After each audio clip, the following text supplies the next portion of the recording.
వరద గేటులో తన ఆర్మీని రిజిస్టర్ చేయించాడు. ఒక్కడేనా? కాన్సార్లు అడుగు పెట్టినప్పటి నుంచి వాడొక్కడే ఏం చేశాడో చూశారు కదా. విష్ణుని చంపేశారు. వాడేనా మా నాయకుడు?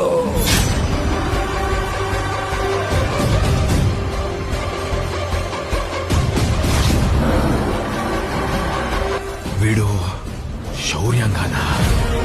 ఈ కుర్చీ తగలబెట్టడానికి అక్కడ ప్రతి శౌర్యంగా